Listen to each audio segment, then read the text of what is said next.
Hey Cancer, welcome to your third week of June extended reading. And the cards I have out here are from your monthly reading, and they talk about this being a week in which you might be discovering some of the cultural lies that they tell to kind of keep us in line. Lies about a life well lived is one that is free from trouble and free from problems, and that we can just skip all the bad stuff and go straight to the end, and that's not what it's about. And there's a sense of freedom that you discover when you realize that some of those lies are meant to kind of enforce some things, and you're like, wow, I don't really have to live up to that, do I? So the last couple weeks I did is where I just pulled 6 cards to see what comes out and tell the story.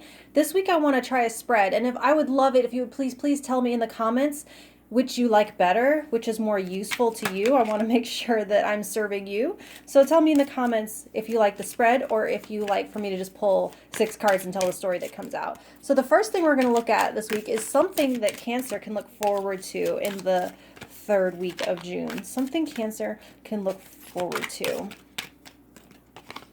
And you have the 5 of Swords. So some short-term wins, actually. It might seem, in general, 5 of Swords isn't the most favorable card, but they're talking about something that you can look forward to. So if you have been, so I'm telling you what I'm seeing with this, right? You ever get into a place where you're really having a hard time? It feels like there's a lot being thrown at you, and people try to be like, oh, you need to change your perspective, or can you find hope in this, or can you be grateful for that, or give you kind of platitudes, or they try to make you feel better some way. And or that whole, what doesn't kill you make you stronger stuff. And you're like, you know what? I just need a win. I need a small win. That's all I need. And I feel like that's something that you can look forward to. Just that, forget the platitudes, forget the, forget it. You need that win. And I feel like that's something you can look forward to this week. And so the next card I'm going to pull is something that could get in the way of that. What could get in the way of that small win? King of Swords. Being too detached, or trying to approach something a little bit too logically and not allowing yourself to find some happiness in a small way, or coming about something too pragmatically, where there could be more of an art form to it, expecting things to be black and white, expecting there to be a right and a wrong answer. So let's see how we can get around that. You have the King of Pentacles.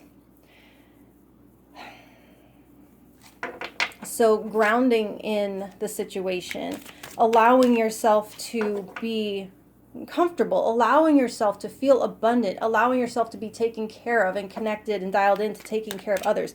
Delegation, not doing everything yourself. This is your thoughts about a situation, and this is going to be you fully diving into the reality, the concrete reality of the situation. So there might be a little bit of perception here that gets in the way of the actual reality. So this is saying, if this could get in your way and this is how to get around it, get connected to what is actually, what you can see, taste, hear, and smell and touch about the situation, and not just what you perceive or think or tell yourself about the situation. Okay, so let's see, what can Cancer release this week?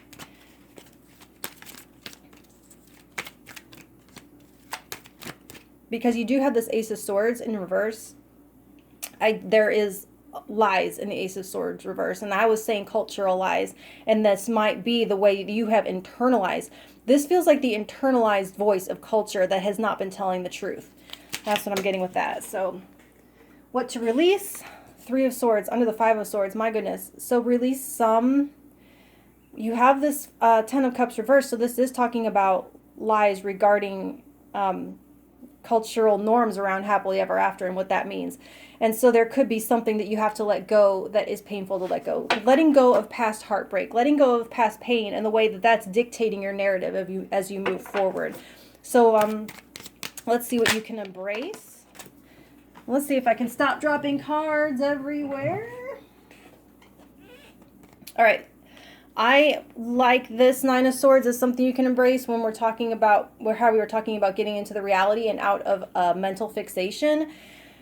So the Nine of Swords to me, while yes, the first key word that comes to mind for people is worry and anxiety and sleepless nights, the thing about the Nine of Swords is that none of it has come true. And the Ten of Swords is where you have to either change your thinking before it's coming into fruition. The Nine of Swords is still a very mental energy, and so they're wanting you to embrace the fact that a lot of what's going on is up in your head and has not actually come to fruition, and to come, move around this kind of thought pattern and back into the reality of the situation.